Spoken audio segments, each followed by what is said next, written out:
أشرقت نفسي بنور من فؤادي حينما رددت يا رب أعوذ بالله من الشيطان الرجيم بسم الله الرحمن الرحيم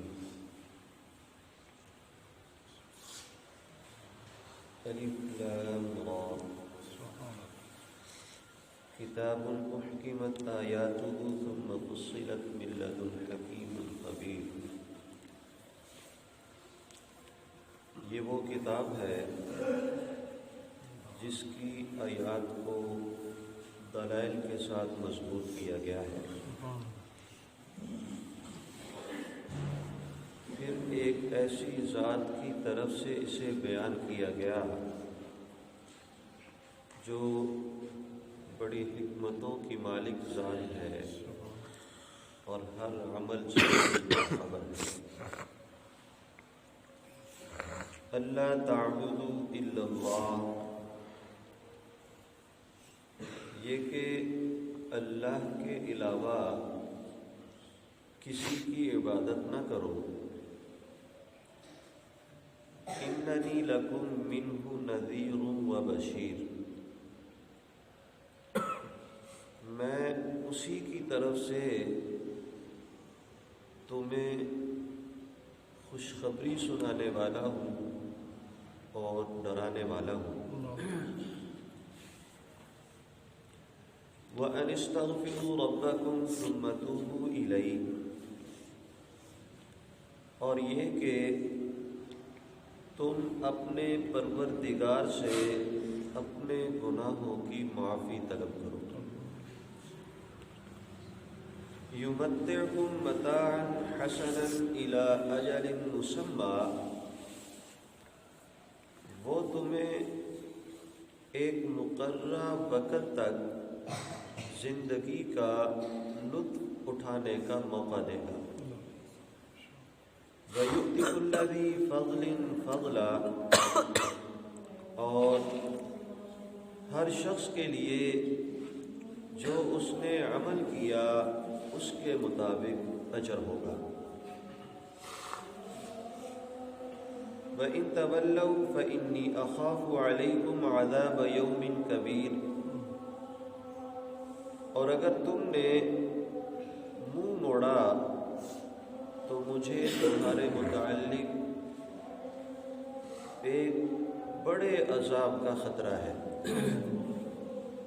إِلَى اللَّهِ مَرْجِعُكُمْ، تم سب نے اللہ ہی کی طرف لوٹ کر کے جانا ہے. وَهُوَ عَلَى كُلِّ شَيْءٍ قَدِيرٌ، اور وہ ہر چیز پر پوری قدرت رکھتا ہے. أَلَا إِنَّهُمْ يَثْنُونَ صُدُورَهُمْ لِيَسْتَخْفُوا مِنْهُ، خبردار یہ لوگ اپنے سینوں کو چھپا لیتے ہیں. یاد رکھو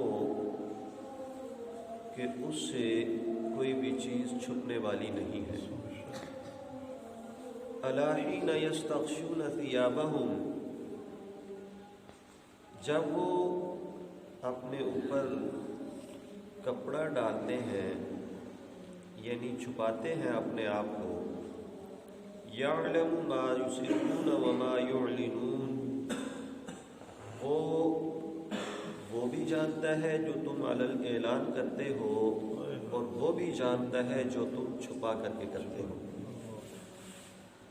إِنَّهُ عَلِيمٌ بِذَاتِ الصُّدُورِ، یقیناً اللہ تو سینوں میں چھپے ہوئے رازوں کو بھی جانتا ہے.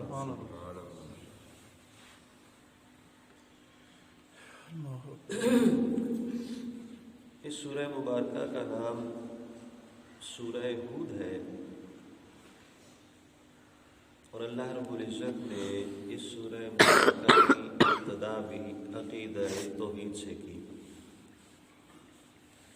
پچھلی سورہ یونس کی آخری آیات کے اندر بھی اللہ رب العزت نے عقیدہ توحید کو بیان کیا، اور اس سورہ مبارکہ کے ابتدائی آیات کے اندر یعنی پہلے رکوع کے اندر اللہ رب العزت نے اسی عقیدے کو وضاحت کے ساتھ بیان فرمایا۔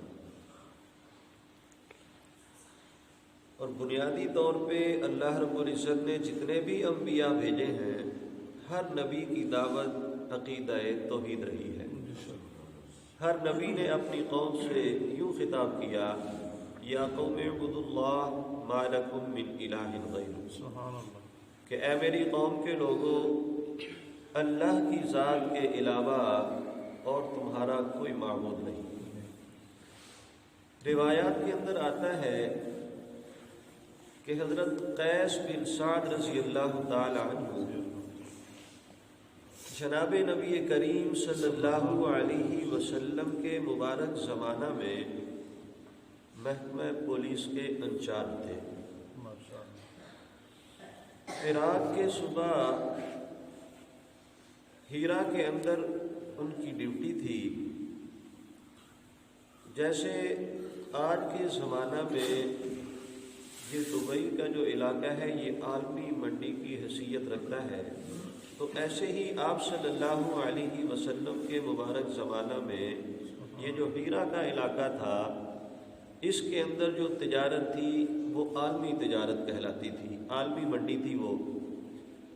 تو انہوں نے دیکھا کہ وہاں پہ عیسائی لوگ اپنے پادریوں کے سامنے جھک رہے ہیں، انہیں سجدے کر رہے ہیں۔ وہ جب مدینہ منورہ نبی کریم صلی اللہ علیہ وسلم کی خدمت میں حاضر ہوئے، تو چونکہ انہیں بھی جناب نبی کریم صلی اللہ علیہ وسلم کے ساتھ عقیدت تھی، محبت تھی، صحابہ تو جان لٹانے کے لیے تیار تھے، تو ان کے ذہن کے اندر یہ بات چل رہی تھی کہ یہ اپنے پادریوں کے سامنے جھکتے ہیں، انہیں سجدہ کرتے ہیں، تو ہمارے نبی تو شان کے لحاظ سے سب سے اعلیٰ ورفع ہے۔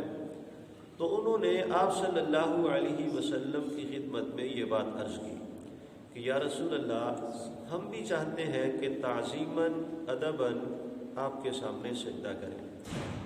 تو جناب نبی کریم صلی اللہ علیہ وسلم نے پوچھا کہ اے قیس، مجھے ذرا تم یہ تو بتاؤ کہ جب میری وفات ہو جائے گی، مجھے قبر میں دفنا دیا جائے گا، تو کیا میری قبر پہ بھی تم اسی طرح پھر سجدہ کرو گے؟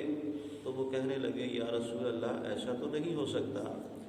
تو اللہ کے نبی صلی اللہ علیہ وسلم نے فرمایا کہ اے قیس سنو، اگر کسی مردہ کو سجدہ کرنا جائز نہیں تو زندوں کو بھی ایسے ہی سجدہ کرنا جائز نہیں۔ عبادت صرف اللہ کی ذات کی ہے، اللہ کے علاوہ اور کسی کے سامنے جھکنے کی اجازت نہیں۔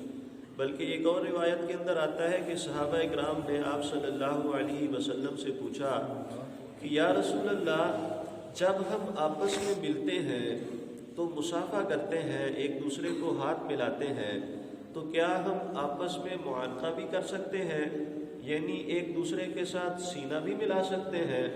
تو آپ صلی اللہ علیہ وسلم نے فرمایا ہاں ملا سکتے ہیں، کوئی حرج نہیں۔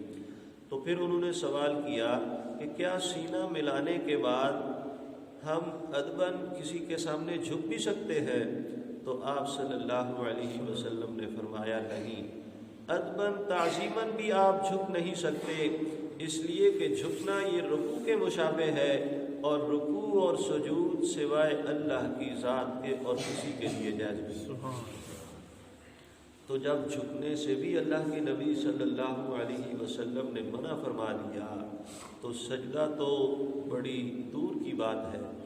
اس لیے اللہ رب العزت نے قرآن پاک کے اندر اسی بات کی وضاحت فرمائی کہ اللہ تعبدوا الا اللہ، سوائے اللہ کے اور کسی کی عبادت جائز نہیں ہے۔ اگر تم نے عبادت کرنی ہے تو صرف اللہ کی ذات کے علاوہ کسی اور کے سامنے جھکنے کی اجازت نہیں ہے۔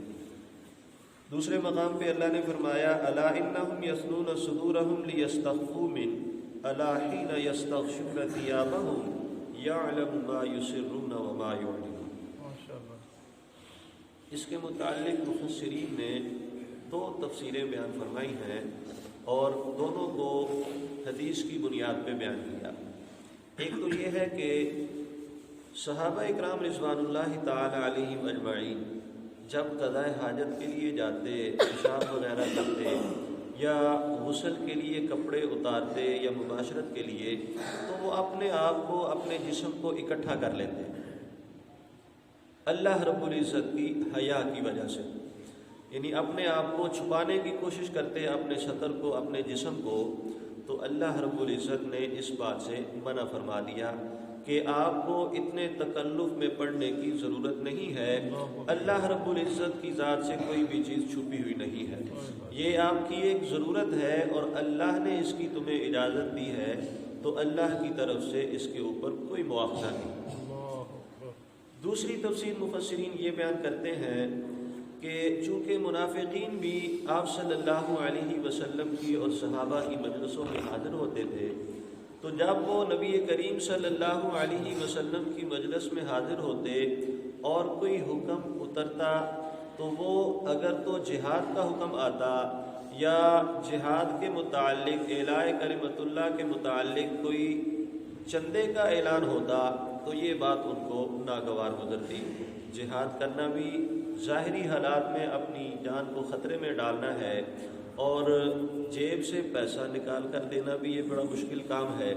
تو جب اس طرح کے احکامات آتے تو وہ اپنے آپ کو پچھلی صفوں میں کرتے، چھپتے چھپاتے اپنے آپ کو کہ اس چیز سے ہماری جان چھوٹ جائے، اور جب کوئی خوشی کا حکم آتا، کوئی آیات نازل ہوتی، تو بڑھ چڑھ کر کے آگے حصے دار بن جاتے۔ تو اللہ رب العزت نے اس بات کو بیان فرمایا ہے کہ تم جتنا مرضی چھپو، تمہارے چھپنے سے تم ان سے تو چھپ جاؤ گے، اللہ کی ذات سے نہیں چھپ سکتے۔